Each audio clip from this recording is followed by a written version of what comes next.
How's it going, everybody? Today we're going to be doing a budget build for my youngest nephew. Tomorrow is going to be his birthday. It's not going to be tomorrow when this video is uploaded, but the day of filming, tomorrow is his birthday. And I'm going to get into parts, and hopefully you guys will learn a little something. Maybe you guys are wanting to build a PC for yourself or somebody that you know. Money's tight, and not everybody can afford the most expensive computer. Some of the parts that I picked up, we have Team Group 1TB SSD. That's going to be for game storage. Technically, if this was the only drive in the PC, this would be just fine. But we're going to be doing a OS only drive, and that's going to be the Acer SA100 at 240 gigabytes. Both of them pretty budget. I don't know if they still sell the Acer SSDs, at least in the 240 gigabyte. I picked these up a while ago for about $25 per SSD, and I've had these for a while. I had a whole stack. Recently picked up the Team Group CX2 for roughly about $58 off of Newegg.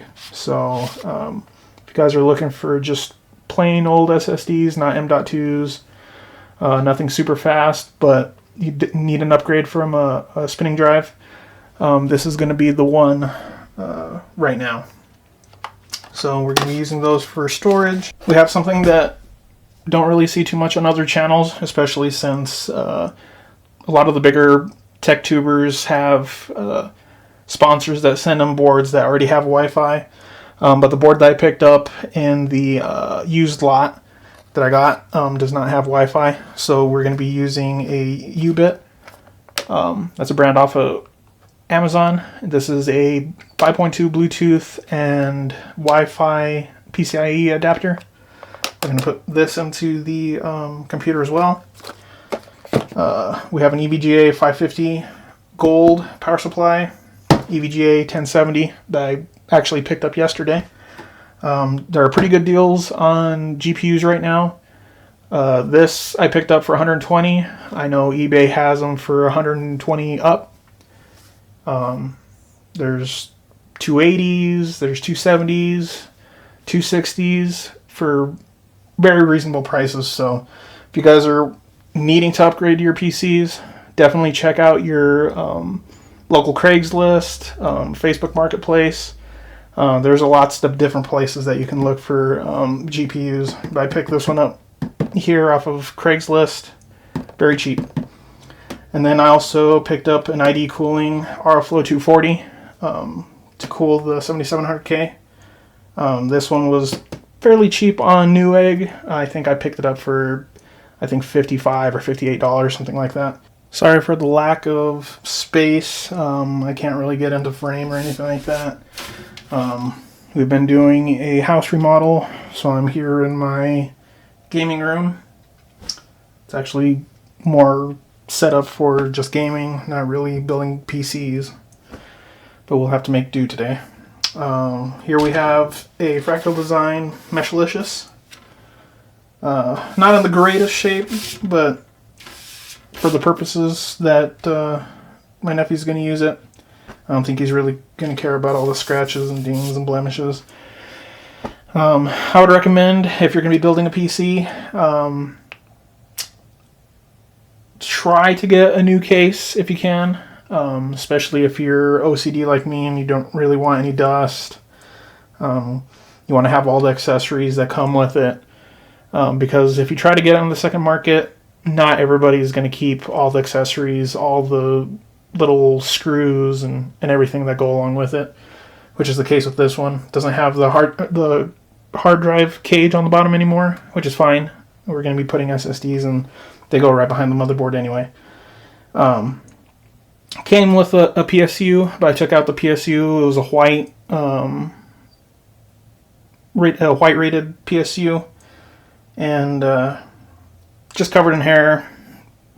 Not really pleasant smell coming from it, so we just got rid of it. I already had that EVGA PSU just sitting there, so we're gonna end up using that. The motherboard, if I can take you guys off of the tripod, is a Gigabyte Z270M. It's budget oriented, kind of like the Asus Tough board, if you guys are familiar with that. And we have the 7700K right there exposed. And we have 16 gigabytes of Corsair DDR4 at 3000 megahertz. So since the CPU and the RAM is already installed, I'm not really going to go over that. There's plenty of other videos on YouTube that you guys can watch. What we are going to do is install the AIO now. So what I did off camera is there is a bracket on the chassis where the SSDs go, and that allows me to put the backing plate for the AIO. And we are going to be using these standoffs and tightening screws.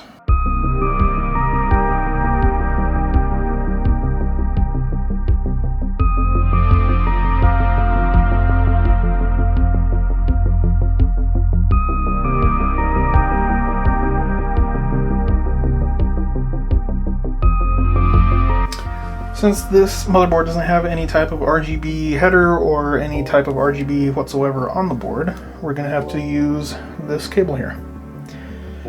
So on one side it has SATA power, if you guys can see that, SATA power. And then it is not addressable RGB, this is just regular RGB 12 volt.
So that's the build, guys, and before I forget, still need to put in this Wi-Fi and Bluetooth adapter.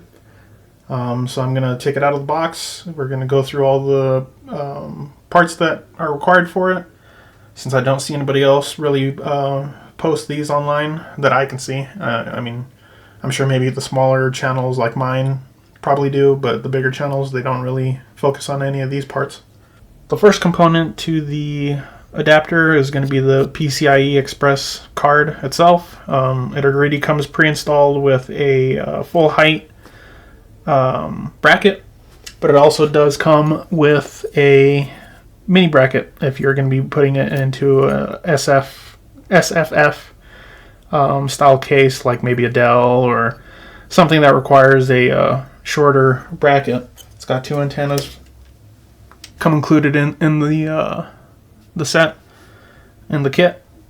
this plugs right into that PCIe card. We're going to take our adapter here, and I'm going to plug in on one side, which this is keyed. It only goes in one way. Plug it in like so. Make sure I find a USB header on the motherboard, which I will put in USB 1.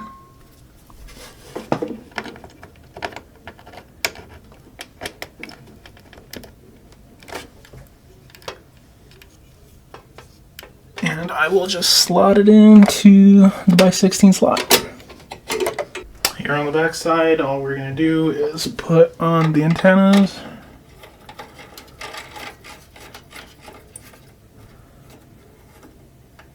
Spin that around.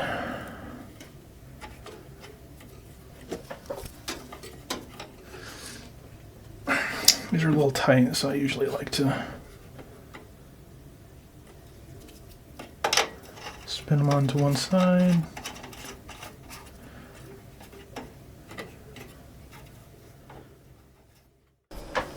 So that's the build, guys. We finished doing the computer for my nephew.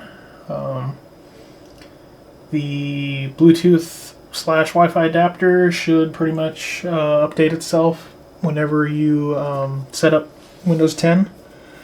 If you already have it set up on your computer, it should be just a plug and play deal. Yeah, we'll see you guys on the next video.